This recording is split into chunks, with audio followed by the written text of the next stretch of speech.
ಚಿತ್ರದುರ್ಗದಲ್ಲಿ ಬಡವರಿಗಿಲ್ಲ ಕನಸಿನ ಸೂರು. ನೆನೆಗುದಿಗೆ ಬಿದ್ದಿರುವಂತದ್ದು G+2 ಮನೆಗಳ ನಿರ್ಮಾಣ. ಆಮೆಗತಿಯಲ್ಲಿ ಸಾಗ್ತಾ ಇದೆ ಮನೆ ಕಾಮಗಾರಿ ಕಾರ್ಯ.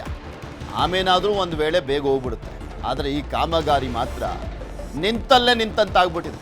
5 ವರ್ಷ ಆದರೂ ಕೂಡ ಮುಗಿಯದ ಕಾಮಗಾರಿ. ಲೆಕ್ಕ ಹಾಕಳಿ ಯಾವ ಲೆವೆಲ್ಗೆ ಇವರು ಕೆಲಸವನ್ನ ಮಾಡ್ತಾ ಇದ್ದಾರೆ ಅಂತ.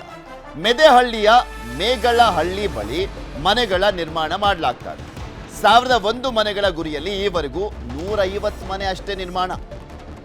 ಗುರಿ ಹಾಕೊಂಡಿದ್ದೆಷ್ಟು, ಟಾರ್ಗೆಟ್ ಇದ್ದಿದ್ದೆಷ್ಟು 1001. ಇವ್ರು ಮಾಡಿರುವಂಥದ್ದೆಷ್ಟು, ಎಷ್ಟು ಕಂಪ್ಲೀಟ್? 100% ಅಲ್ಲಿ 15% ಅಷ್ಟೇ ಕಂಪ್ಲೀಟ್ ಆಗಿರೋದು.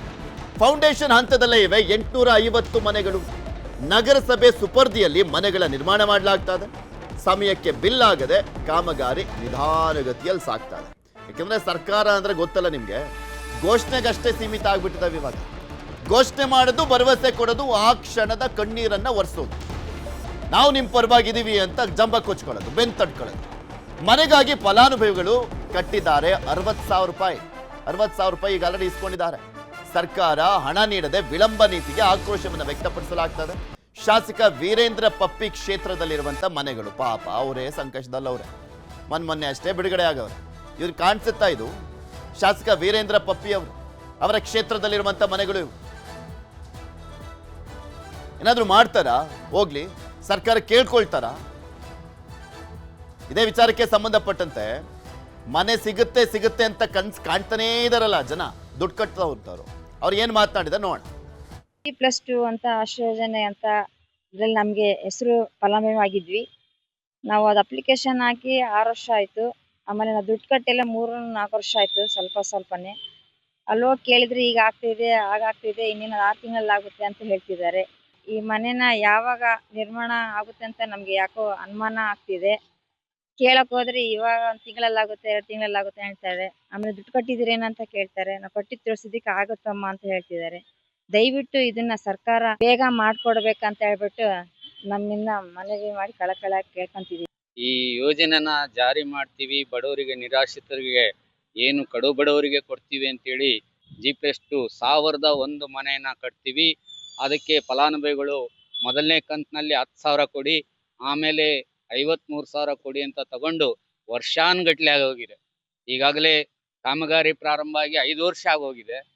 ಆದ್ರೂ ಅದು ನಮ್ಮ ನಿರೀಕ್ಷೆಗೆ ತಕ್ಕಂತೆ ಕಾಮಗಾರಿ ನಡೀತಾ ಇಲ್ಲ. ತುಂಬಾ ಸ್ಲೋ ಆಗಿ, ಅಂದ್ರೆ ತುಂಬಾ ನೆನಗುದಿಗೆ ಬಿದ್ದಿದೆ. ಹಣ ಯಾವಾಗ ಒಂದ್ ಸ್ವಲ್ಪ ಬರುತ್ತೆ ಆವಾಗ ಶುರು ಮಾಡ್ತಾರೆ. 5 ವರ್ಷ ಬೇಕಾಗಲ್ಲ. ಅವರು ಸುಮ್ಮನೆ ಇದನ್ನ ಕಾಲಹರಣ ಮಾಡ್ತಾ ಇದ್ದಾರೆ. ಸಮಯ ಸ್ವಲ್ಪ ದಿವಸ ಕಾದ್ ನೋಡ್ತೀವಿ ಇದ್ರ ಬಗ್ಗೆ. ಇದು ಸುಮಾರು 1000 ಮನೆಗಳು ಕೊಡಬೇಕು ಫಲಾನುಭವಿಗಳಿಗೆ ಅಂತೇಳಿ 2020ರಲ್ಲಿ ಫಲಾನುಭವಿಗಳ ಆಯ್ಕೆ ಆಗುತ್ತೆ. 1 ವರ್ಷ 4 ವರ್ಷಕ್ಕೆ 1 ವರ್ಷ 1.5 ವರ್ಷಕ್ಕೆ ಮುಗಿತಕ್ಕಂಥ ಕೆಲಸನೇ ಇವತ್ತು 4 ವರ್ಷಗಳ ಕಾಲ ಸತತವಾಗಿ ಮಾಡ್ತಾ ಇದ್ದಾರೆ.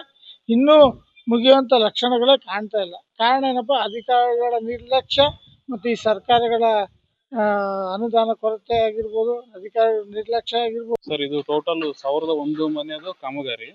ಇದರಲ್ಲಿ ಒಂದು 96 ಮನೆಯದು ಜಾಗ ಪ್ರಾಬ್ಲಮ್ ಇದೆ, ಅಂದ್ರೆ ಲ್ಯಾಂಡ್ ಶಾರ್ಟೇಜ್ ಇದೆ ಅಂತ ಅವ್ರು ಇನ್ನು ಮುನ್ಸಿಪಾಲಿಟಿ ಅವರು ನಮಗೆ ಕ್ಲಿಯರ್ ಮಾಡಿಲ್ಲ. ಸೊ ಈಗ ನಾವು ಒಂದು 900 ಅಲ್ಲಿ ಒಂದು 24 ಯೂನಿಟ್ ಆಫೀಸ್ ಸೆಟಪ್ ಇದೆ. ಉಳಿಕಿದ್ದೆಲ್ಲ ಬೇಸ್ಮೆಂಟ್ ಅವೆಲ್ಲ ಆಗಿದೆ. ಟೋಟಲ್ 900 ಅಲ್ಲಿ ಆಲ್ಮೋಸ್ಟ್ 870 ಯೂನಿಟ್ಸ್ ಈ ತರ ಬೇಸ್ಮೆಂಟ್ ಆಗಿದೆ. ಈ ತರ ಸ್ಟ್ರಕ್ಚರ್ ಬಂದು 152 ಯೂನಿಟ್ಸ್ ಆಗಿದೆ.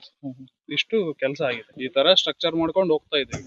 ನಮಗಿನ್ನ ಇದ್ರ ಬಗ್ಗೆ ಇನ್ನಷ್ಟು ಮಾಹಿತಿಯನ್ನ ಕೊಡ್ತಾ ಹೋಗ್ತಾರೆ ನಮ್ಮ ಚಿತ್ರದುರ್ಗದ ಪ್ರತಿನಿಧಿ ವಿನಾಯಕ್. ನಮ್ಮ ಜೊತೆ ನೇರ ಸಂಪರ್ಕದಲ್ಲಿ ಜಾಯಿನ್ ಆಗಿದ್ದಾರೆ. ವಿನಾಯಕ್, ಎಷ್ಟು ಆಶ್ಚರ್ಯ ಅನ್ಸುತ್ತೆ, ಎಷ್ಟು ವ್ಯತ್ಯಾಸ ಇದೆ ಈ ಸರ್ಕಾರದ ನಡುವೆ ಅಂತ. ಯಾಕೆಂದ್ರೆ ಕೋಗಿಲು ಕ್ರಾಸ್ನಲ್ಲಿ ಆಗಿದಂತ ವಿಚಾರಕ್ಕೆ ಸಂಬಂಧಪಟ್ಟಂತೂ ಇಡೀ ಸರ್ಕಾರನೇ ಬಂದು ನಿಂತ್ಕೊಂಡ್ಬಿಡ್ತು. ಅಲ್ಲಿ ಇದು ಬಂದು ಎಲ್ಲಾ ಸಚಿವರು ಬಂದು ಮಾತನಾಡ್ಲಿಕ್ಕೆ ಶುರು ಮಾಡ್ರೆ ಅವ್ರಿಗೆ ನ್ಯಾಯ ಅಂತ.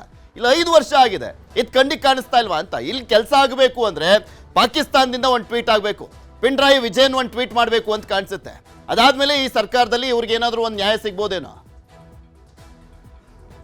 ಪೃಥ್ವಿರಾಜ್, ಏನು ಚಿತ್ರದುರ್ಗದ ಮೇಗಳಹಳ್ಳಿ ಬಳಿ ನಿರ್ಮಾಣ ಆಗ್ತಕ್ಕಂಥ 1001 G+2 ಮನೆಗಳ ನಿರ್ಮಾಣ ಕಾರ್ಯ ನೋಡಿದ್ರೆ ನಿಜಕ್ಕೂ ಕೂಡ ಆಮಗತಿಯಲ್ಲಿ ಮಂದಗತಿಯಲ್ಲಿ ಸಾಗ್ತಾ ಇದೆ ಅನ್ನುವಂಥದ್ದನ್ನ ನಾವು ಅಲ್ಲಿ ಕಾಣಬಹುದಾಗಿದೆ. ಯಾಕಂತ ಹೇಳಿದ್ರೆ ಅದು ಪ್ರಾರಂಭ ಆಗಿ ಹತ್ತತ್ರ 5 ವರ್ಷ ಆಗ್ತಾ ಬರ್ತಾ ಇದೆ. ಆದ್ರೂ ಕೂಡ ಅವರ ಕಾಮಗಾರಿಯನ್ನ ಪೂರ್ಣ ಮಾಡಿಸುವಂತ ನಿಟ್ಟಿನಲ್ಲಿ ಆ ಕಾಮಗಾರಿ ಮನೆಗಳು ಏನು ಫೌಂಡೇಶನ್ ಹಂತದಿಂದ 2ನೇ ಹಂತ ಮಹಡಿಯವರೆಗೆ ನಿರ್ಮಾಣ ಆಗ್ಬೇಕಾಗಿತ್ತು. ಅದು ಕೂಡ ಆಗಿಲ್ಲ. ಯಾಕಂತಂದ್ರೆ ಈಗಾಗಲೇ 1001 ಮನೆಗಳಲ್ಲಿ ಕೇವಲ 150 ಮನೆಗಳ ನಿರ್ಮಾಣವನ್ನ ಅದು RCC ಹಾಕುವಂತಹ ಮಟ್ಟಕ್ಕೆ ತಂದಿದೆ. ಇನ್ನು ಅವು ಕೂಡ ಪೂರ್ಣ ಹಂತದಲ್ಲಿ ನಿರ್ಮಾಣ ಆಗಿಲ್ಲ. ಇನ್ನು ಉಳಿದಂತೆ 850 ಮನೆಗಳು ಇನ್ನೂ ಕೂಡ ಬೇಸ್ಮೆಂಟ್ ಹಂತದಲ್ಲಿಯೇ ಇದಾವೆ.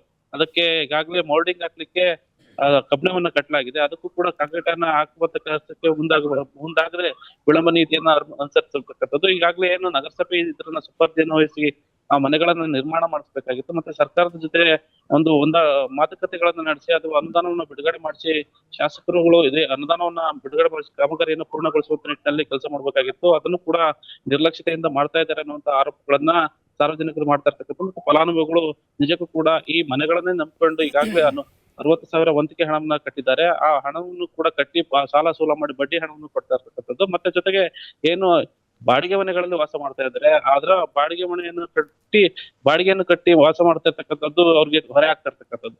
ಕೆಲವೇ ಒಂದೂವರೆ ವರ್ಷ 2 ವರ್ಷದ ಮನೆಗಳನ್ನ ನಿರ್ಮಾಣ ಮಾಡ್ಕೊಡ್ತೀವಿ ಅನ್ನುವಂತ ಮಾತುಗಳನ್ನ ಹೇಳಿದ್ರು.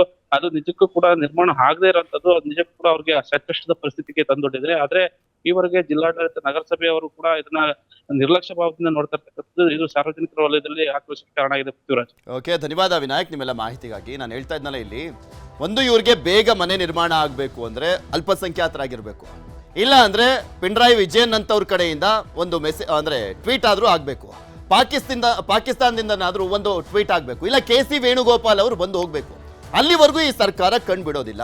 ಸಿದ್ದರಾಮಯ್ಯನವರು ದಾಖಲೆ ಮಾಡ್ಕೊಂಡು ಹೋಗೋದಲ್ಲ, ಇಷ್ಟು ದಿನ ಪೂರೈಸಿದೆ ಅಂತ.